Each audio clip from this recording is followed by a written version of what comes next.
नमस्कार बच्चों, मेरे चैनल विद्या मंदिर हिंदी में आपका स्वागत है। बच्चों, मैंने आपको अपनी पिछली वीडियो में हिंदी गद्य साहित्य का आविर्भाव कब और किस प्रकार हुआ तथा हिंदी गद्य के विकास क्रम तथा उसके काल विभाजन के विषय में बताया था। सन 1868 ईस्वी से 1900 ईस्वी तक के युग को भारतेंदु युग कहा जाता है अथवा इसको पुनर्जागरण काल भी कहते हैं। आइए अब हम आपको भारतेंदु युगीन गद्य के बारे में बताते हैं।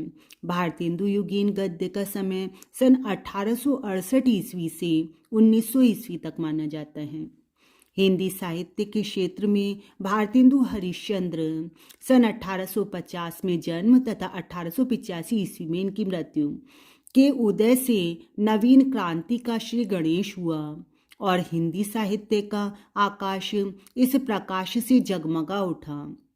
मतलब भारतेंदु जी जब हिंदी साहित्य में भारतेंदु जी का प्रवेश हुआ तो उस समय जो हिंदी साहित्य का आकाश था वो और अधिक जगमगा उठा।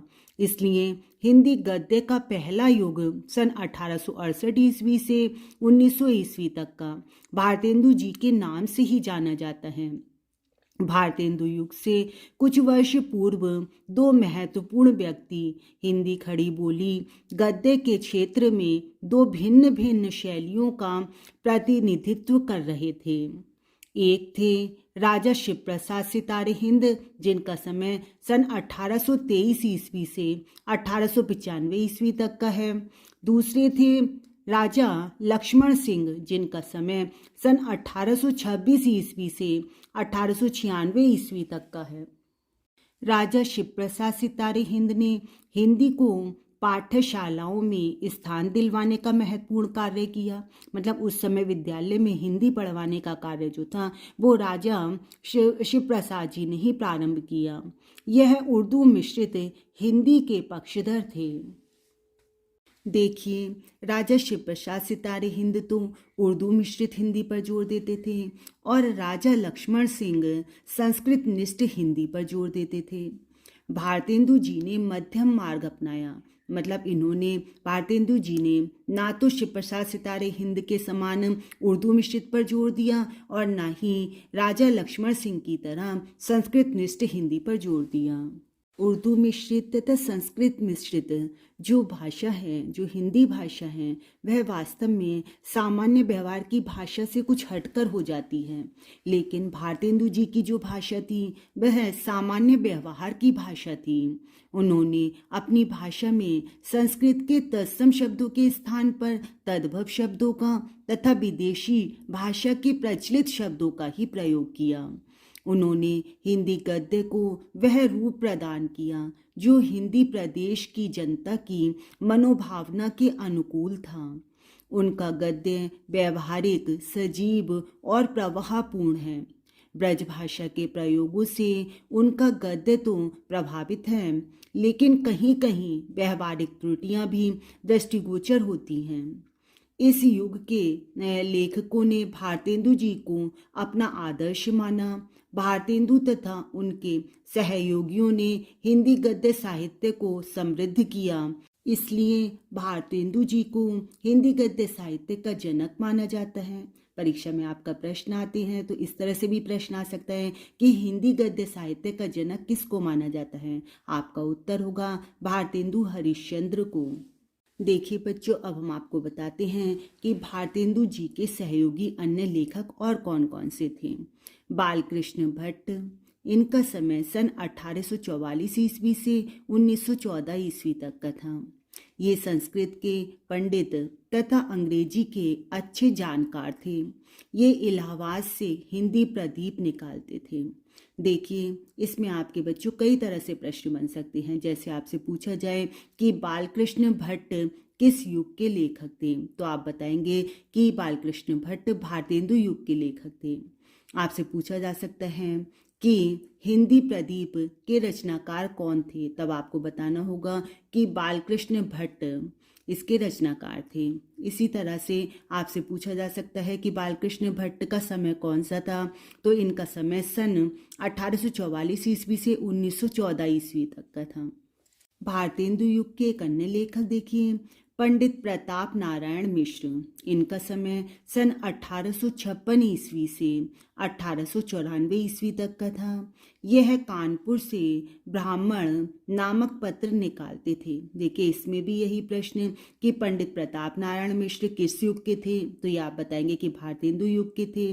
पंडित प्रताप नारायण मिश्र के ने किस पत्र का प्रकाशन करते थे, तो वह ब्राह्मण नामक पत्र निकालते थे ये, या ब्राह्मण नामक पत्र के प्रकाशक कौन थे, तो पंडित प्रताप नारायण मिश्र थे। बद्री नारायण चौधरी प्रेमघन, इनका समय सन 1855 ईस्वी से 1923 ईस्वी तक। यह आनंद कादम्बिनी का संपादन करते थे। देखिए इसमें भी आपका इसी प्रकार से प्रश्न कि आनंद कादम्बिनी के संपादक कौन थे, तो आपके पास उत्तर है बद्री नारायण चौधरी प्रेमघन। इसके अतिरिक्त आपसे पूछा जा सकता है कि भारतेंदु युग में किन किन पत्रिकाओं का संपादन होता था, किन्हीं दो पत्रिकाओं के नाम बताइए, तो उसमें आप बता सकते हैं कि ब्राह्मण तथा आनंद कादम्बिनी। इनके साथ साथ किशोरी लाल गोस्वामी, जिनका समय 1865 ईस्वी से 1932 ईस्वी तक। ठाकुर जगमोहन सिंह, जिनका समय 1857 ईस्वी से 1899 ईस्वी तक। राधा कृष्ण दास, जिनका समय 1865 ईस्वी से 1907 ईस्वी तक। राधा चरण गोस्वामी, जिनका समय 1859 ईस्वी से 1925 ईस्वी तक। आदि गद्य लेखक उनसे प्रेरित और प्रभावित थे। इन सभी लेखकों ने हिंदी गद्य में के विकास में पूरा योगदान दिया।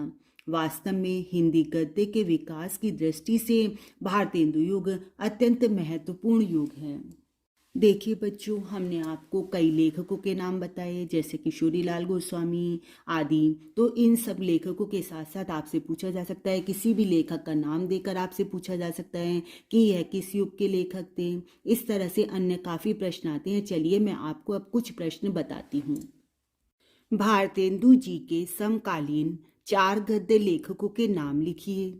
भारतेंदु जी के समकालीन प्रमुख गद्य लेखक बालकृष्ण भट्ट, प्रताप नारायण मिश्र, किशोरी लाल गोस्वामी तथा बद्री नारायण चौधरी प्रेमघन हैं। भारतेंदु युग की प्रमुख कृतियाँ तथा उनके लेखक बताइए। देखिए प्रमुख कृतियाँ और उनके लेखक।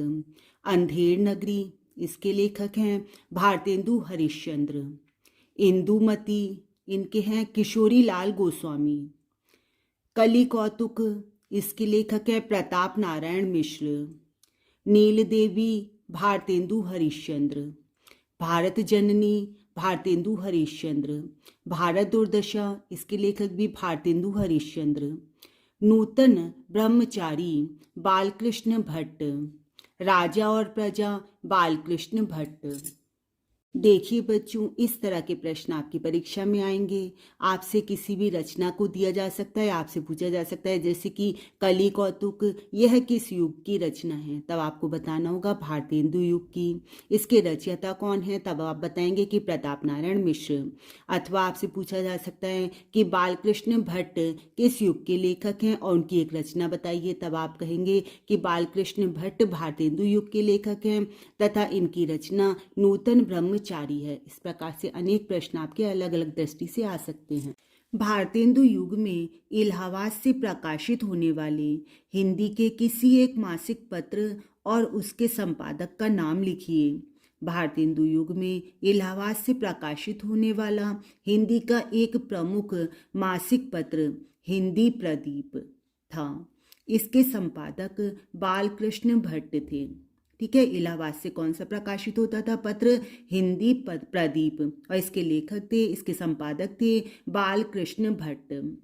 भारतेंदु युग में काशी से प्रकाशित होने वाली हिंदी की किसी एक मासिक पत्रिका और उसके संपादक का नाम लिखिए। भारतेंदु युग में काशी से प्रकाशित होने वाली एक प्रमुख हिंदी पत्रिका हरिश्चंद्र मैगजीन थी। इसके संपादक स्वयं भारतेंदु हरिश्चंद्र थे। 8 संस्करण के बाद हरिश्चंद्र मैगजीन का नाम बदलकर हरिश्चंद्र चंद्रिका हो गया। भारतेंदु युग में हिंदी गद्य की किन विधाओं का विकास हुआ? भारतेंदु युग में हिंदी गद्य की नाटक, उपन्यास, कहानी एवं निबंध आदि विधाओं का विकास हुआ। भारतेंदु युग में हिंदी गद्य की प्रमुख विशेषताओं का उल्लेख कीजिए। भारतेंदु युग में हिंदी गद्य में संस्कृत के तत्सम, उर्दू फारसी के तद्भव एवं देशज शब्दों का समन्वित प्रयोग देखने को मिलता है। इस गद्य में लोकोक्तियों एवं मुहावरों का प्रयोग प्रचुर मात्रा में हुआ तथा भाषा को सामान्य बोलचाल का रूप दिया गया।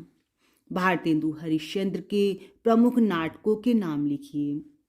भारतेंदु हरिश्चंद्र के प्रमुख नाटक निम्नलिखित हैं। देखिए, भारत दुर्दशा, श्री चंद्रावली, अंधेर नगरी, सत्य हरिश्चंद्र, वैदिकी हिंसा, हिंसा न भवती, नील देवी, सती प्रताप, विशस्य, विषमौषधम, भारत जननी तथा प्रेम योगिनी आदि।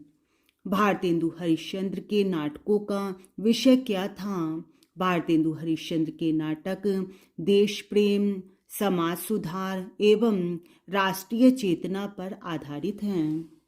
बच्चों, मुझे उम्मीद है कि आपको भारतेंदु युग के विषय में अच्छी प्रकार से समझ में आया होगा। आपको उसके प्रश्नोत्तर भी अच्छी प्रकार समझ आए होंगे। परीक्षा में प्रश्न किस प्रकार से आने हैं, आपको उनका उत्तर किस प्रकार से देना है, ये सारी बातें अच्छी प्रकार समझ में आई होंगी। मैं आपको इसके पश्चात द्विवेदी युग के विषय में बताऊंगी। आप मेरी वीडियोज़ देखते रहिए, लाइक और शेयर करते रहिए। धन्यवाद।